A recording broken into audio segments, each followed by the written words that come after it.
नमस्कार, बिहार मिथिला न्यूज में आपका स्वागत है। मैं हूं मनोज।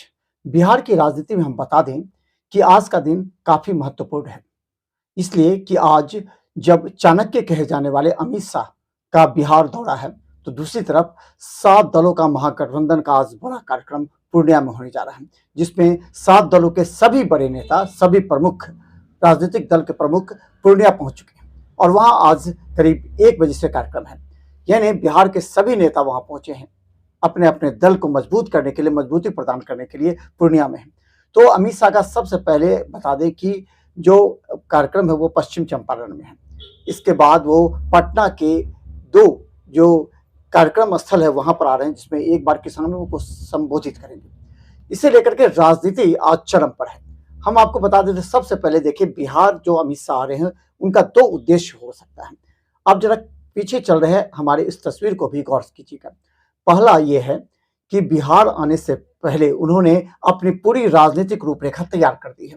उन्होंने सभी भारतीय जनता पार्टी के तमाम विधायक सांसदों को यह संदेश दे दिया है कि अभी से ही 2024 की सभी रणनीति तैयार करें, ताकि उनका दल 40 का 40 सीट यहां से जीत सके या एनडीए गठबंधन जीत सके। दूसरा जो उन्होंने टास्क दिया है वो ये है कि महागठबंधन को छोड़कर जो लोग आए हैं, जैसे आरसीपी सिंह हुए, कुशवाहा हुए, या फिर अगर कहें तो जो मुकेश साहनी हुए, या फिर मांझी के भी आने की चर्चा है। इन तमाम लोगों के बीच में अगर ये बात है तो इन लोगों से तालमेल स्थापित करना, क्योंकि ये सभी अपनी अपनी राजनीतिक गोटी सेकने के लिए अलग अलग कार्यक्रम कर रहे हैं। आरसीपी सिंह अलग कर रहे हैं, आपको बता दें कि मांझी अलग कर रहे हैं, कुछ उपेंद्र कुशवाहा ने अलग दल गठित कर अलग कार्यक्रम शुरू कर दिया है। तो इसका क्या प्रभाव पड़ेगा? चिराग पासवान पहले से ही इसमें शामिल है भारतीय जनता पार्टी के साथ अलायंस में। तो इन तमाम जो 4-5 लोगों का, 4-5 दलों का जो गठबंधन होगा, उस गठबंधन का क्या असर पड़ेगा, उससे कितना भाजपा को फायदा पहुंचेगा, और भाजपा अगर अकेले लड़ती है तो उसका विकल्प क्या हो सकता है? इन तमाम बिंदुओं पर अमित शाह बात करेंगे और इसलिए उन्होंने पहले ही एजेंडा पहले ही दे रखा है। इसके बाद हम बता दें कि अमित शाह आज किसानों के जो सहजानंद का कार्यक्रम है, उस कार्यक्रम में वो वहां पहुंचेंगे और वहां पर वो संबोधित करेंगे, तमाम जो किसानों को संबोधित करेंगे और वो एक संदेश देंगे कि जो मोदी की सरकार ने किसानों के हित के लिए जो काम किए हैं, उसका व्यापक असर देखने को मिल रहा है। और ये बातें अपने तमाम नेताओं को भी बताएंगे कि वो आज से ही जाकर के अपने अपने क्षेत्र में इस मुद्दे को गंभीरता से रखेंगे। तो अब सवाल ये है कि क्या 2024 की जो लड़ाई है महागठबंधन वर्सेस एनडीए की, उसे मजबूती प्रदान करने के लिए अमित शाह आ रहे हैं? क्या अमित शाह यहाँ आने के बाद कुशवाहा से भी मिलेंगे? इस बात की भी चर्चा है। क्या अमित शाह आरसीपी सिंह से मिलेंगे? क्या अमित शाह मुकेश सहनी से मिलेंगे? इन तमाम बातों का भी जिक्र हो रहा है। इसके अलावा बता दें कि सभी एयरपोर्ट से अमित शाह को लेकर के रिसीव करके पटना पहुंचे।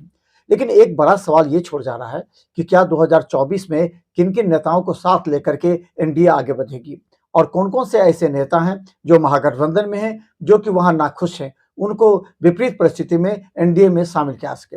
इन तमाम राजनीतिक विश्लेषणों के साथ अमित शाह पहुंच रहे हैं बिहार, और बिहार के पटना में उनका भव्य स्वागत भारतीय जनता पार्टी के तमाम विधायक और सांसदों के द्वारा किया जा रहा है।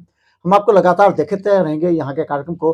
देखते रहिए बिहार मिथिला न्यूज। सरकार थी, लालू की सरकार थी, आए दिन आतंकवादी हमला करते थे, कोई जवाब नहीं दिया जाता था।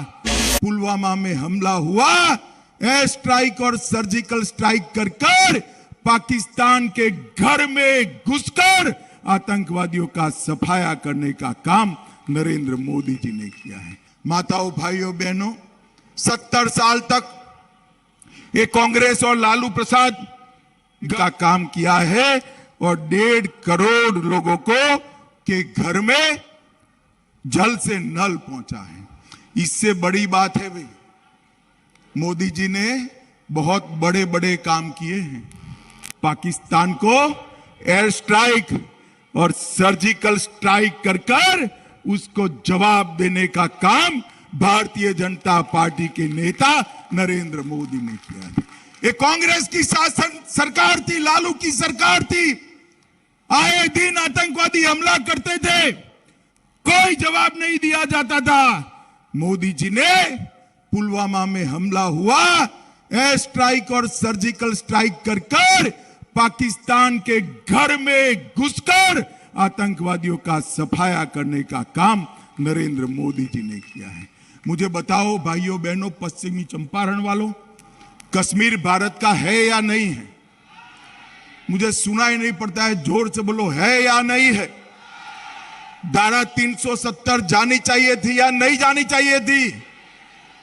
मोदी जी ने 5 अगस्त 2019 को धारा 370 और 35A को समाप्त कर कश्मीर को हमेशा के लिए भाजपा के साथ जोड़ने का काम किया। और ये लालू प्रसाद यादव, सोनिया गांधी, नीतीश कुमार जी की पार्टी भी राज्यसभा में धारा 370 हटाने का विरोध करती थी। थे तो हमारे साथ, मगर धारा 370 हटाने का विरोध करते थे। कहते थे कश्मीर में खून की नदियां बह जाएगी। माताओं, भाइयों, बहनों, ये मोदी सरकार है। खून की नदियां छोड़ो, किसी की कंकर चलाने की हिम्मत नहीं हुई है मित्रों, कंकर चलाने की हिम्मत नहीं। और मोदी जी ने भारत माता के मुकुटमणि कश्मीर को हमेशा के लिए भारत के साथ जोड़ने का काम किया है। माताओं, भाइयों, बहनों, इस जंगल राज लाने वाले लालू के नेतृत्व में नीतीश जी बिहार का कल्याण नहीं कर सकते। मैं आज आपको कहने आया हूं, अब समय आ गया है भारतीय जनता पार्टी की पूर्ण बहुमत की यहां सरकार बनानी है और इसकी शुरुआत 2024 के करनी है। पश्चिम चंपारण वालों बताओ, 24 में सभी की सभी सीटों पर भारतीय जनता पार्टी को जिताओगे क्या? अरे ऐसा आवाज नहीं चलता, मोदी जी तक आवाज जाना चाहिए। बोलिए, 24 में सभी सीटों पर भारतीय जनता पार्टी को जिताएंगे क्या? जोर से बोलिए, जिताएंगे। कमल के निशान पर बटन दबाएंगे।